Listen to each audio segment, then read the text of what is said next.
Halo, assalamualaikum warahmatullahi wabarakatuh. Balik lagi dengan saya di channel Pak Rajo, channel yang membahas seputaran warung sembako serta kegiatan saya sehari-hari.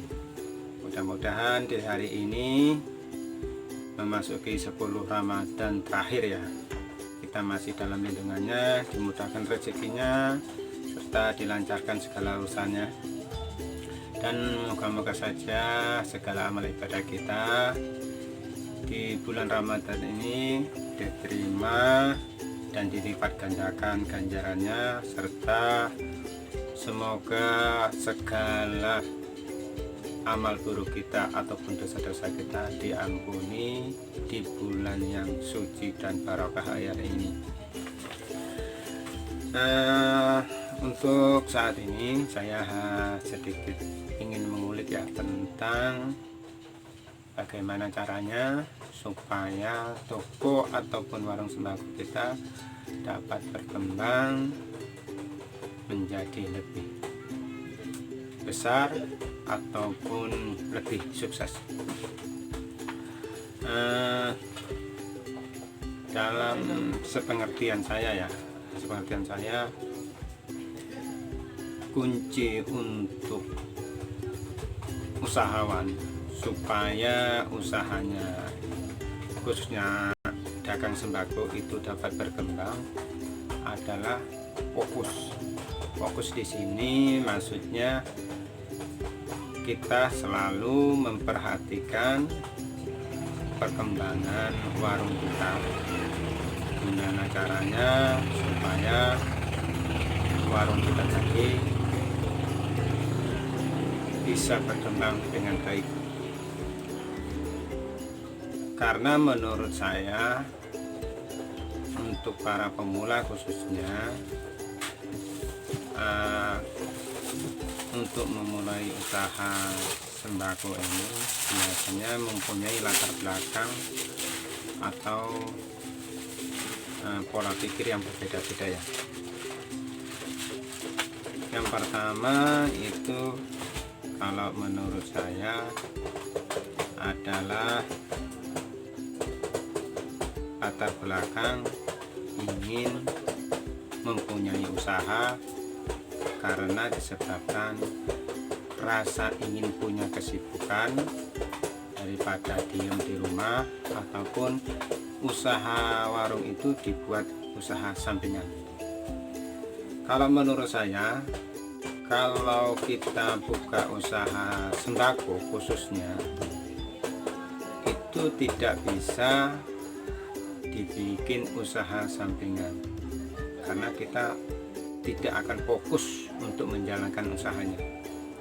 Kita itu tidak berpikir apakah warung kita itu ramai pembeli, apakah harga jual kita kemahalan, apakah barang permintaan konsumen itu ada atau enggak, itu kita nggak peduli, karena kita tidak mengharapkan 100% hasil dari usaha kita itu, karena kita lebih fokus hasilnya usaha lain gitu loh. Jadi karena itu usaha di persampingan, jadi cuman berpikir daripada nganggur diem di rumah, penting ada kesibukan sedikit-sedikit. Jadi kalau menurut saya, kalau latar belakang kita itu mulai membuka usaha itu dengan berpikir seperti itu, sulit banget untuk usaha kita dapat berkembang dengan baik. Itu kalau latar belakang yang pertama. Kalau latar belakang yang kedua itu menurut saya itu latar belakang rasa cemburu atau ikut-ikutan. Jadi seperti tetangga, saudara, atau bahkan teman kita mempunyai usaha sembako, berhasil dan sukses, usahanya dapat berkembang dengan baik.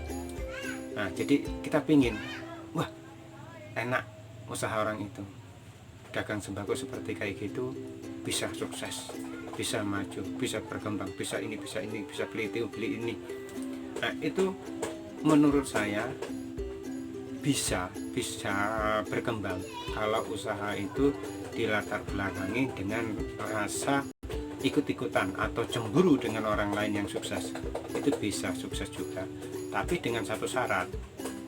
Sebelum kita terjun membuka usaha itu, kita harus pelajarin dulu.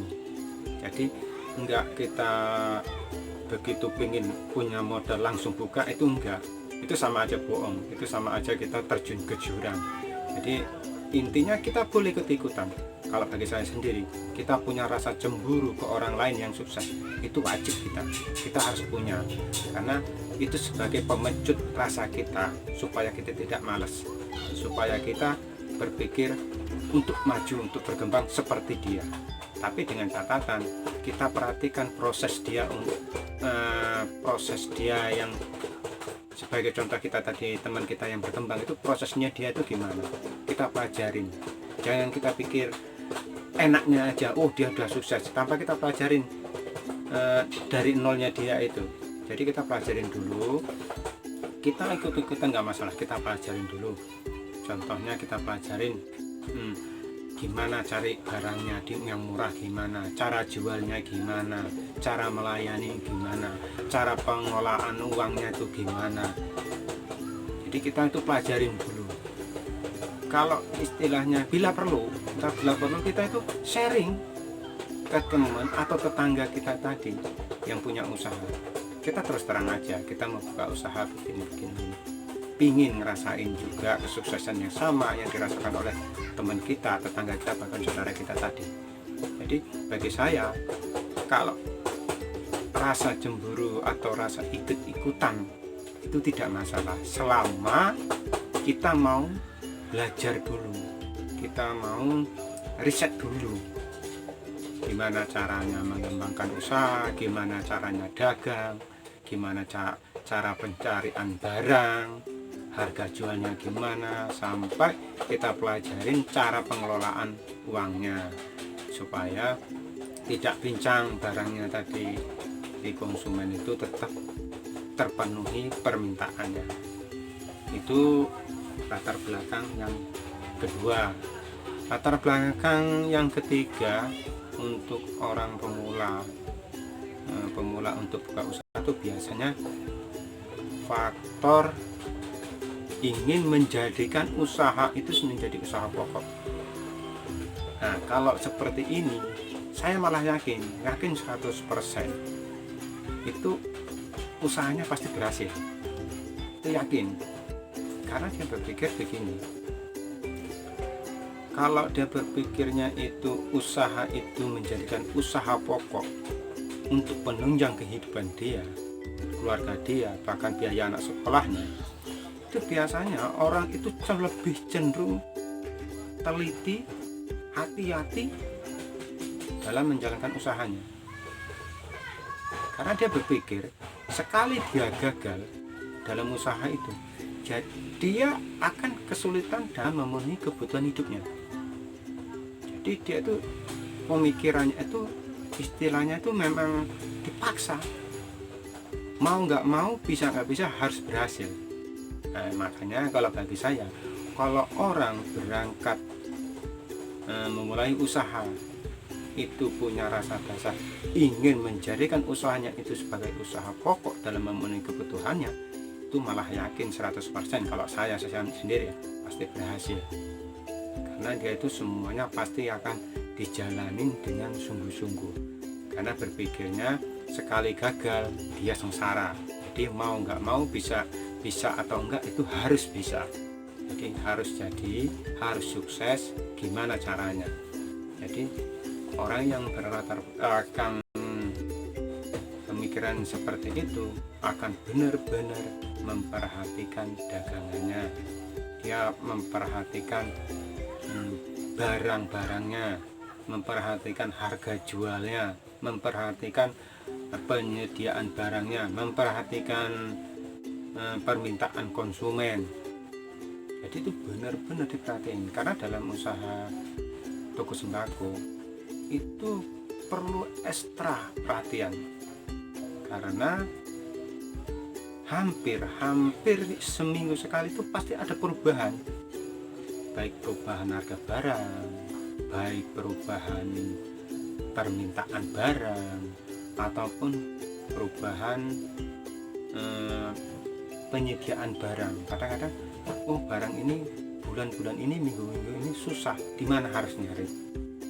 Nah gitu.